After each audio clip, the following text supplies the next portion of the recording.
Everyone remembers the story of the GT40, how it beat Ferrari for 4 years straight and instantly became an automotive icon. What people talk about less is what came after, because after 1969, Ford walked away from sports car racing almost entirely, and for the better part of 3 decades, the Blue Oval had no meaningful presence at the sharp end of endurance competition. Then, in 2002, Ford unveiled a road car that stopped people in their tracks. Mid-engined, low-slung, unmistakably a descendant of the GT40 in every visual sense. They called it the GT. The assumption was obvious. Ford was signaling something, a return, a statement. Unfortunately, it wasn't. So someone else had to do it for them.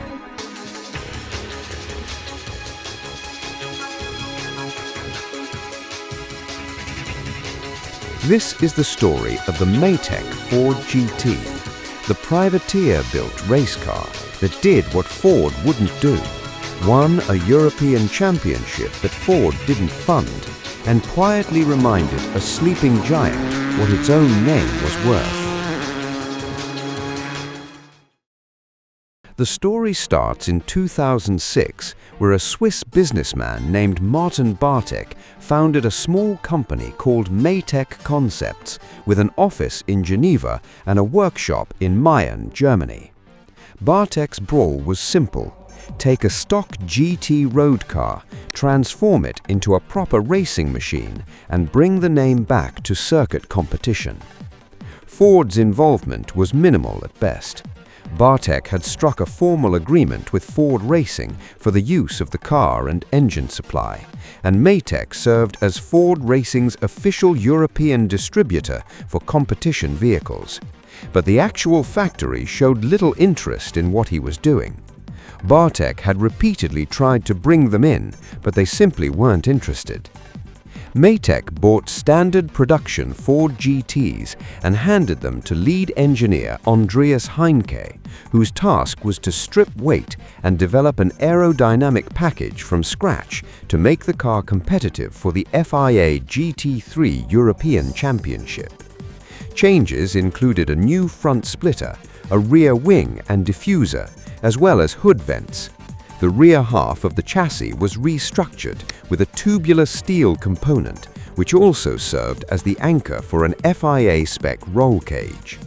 The standard road car's bodywork was all aluminium, which gave Heinke a foundation to work with, but everything else was built by Matech themselves.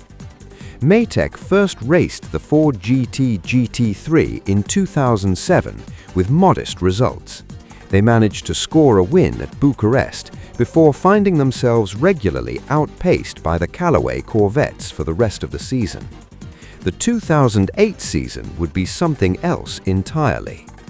The season opened at Silverstone, and Thomas Much and co-driver Ian Khan won both races on the same weekend. At Monza, the Matech duo of Alex Mortimer and Bradley Ellis doubled up again.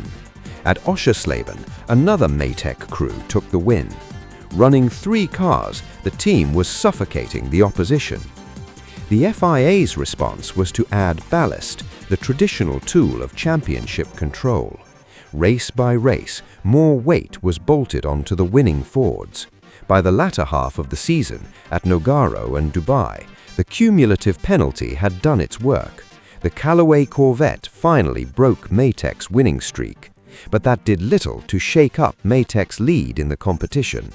And at the final round in Dubai, Matech GT Racing were confirmed as FIA GT3 European Teams champions. Despite the success, Bartek wasn't fully satisfied.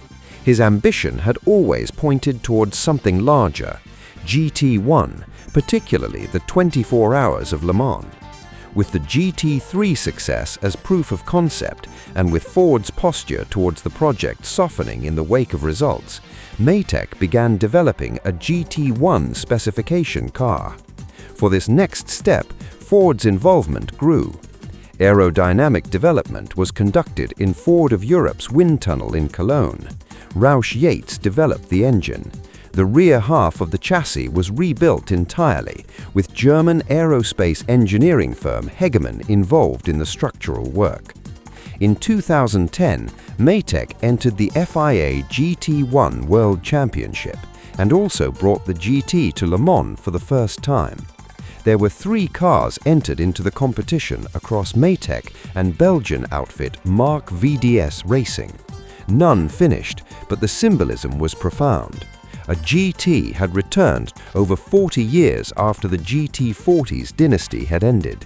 Not because Ford sent it there, because one man refused to let its legacy go out quietly. 18 GT3 cars were built in total. They raced across the FIA GT3 European Championship, the British GT, the Bell Car, the Spa 24 Hours. On circuits from Silverstone to Dubai, a converted road car built by a small private operation had beaten factory machinery, and Ford was paying attention. In 2015, Ford stunned the automotive world by unveiling an all-new GT, not just as a road car, but with an explicit racing program at its heart. The factory commitment Bartek had spent years trying to generate was finally real. The car was developed in collaboration with Matech Motorsports, powered by a twin-turbocharged EcoBoost V6 developed by Roush Yates. In 2016, 50 years after the GT40's famous finish, the new Ford GT took the GTE Pro Class victory at Le Mans. Ford were back. The official narrative framed it around the GT40 anniversary and corporate ambition.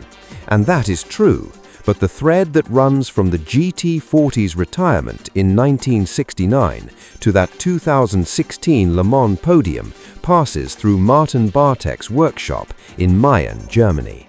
Ford never had the confidence to race the GT themselves, but a Swiss businessman with a modest budget and a conviction about what the car deserved proved that they should.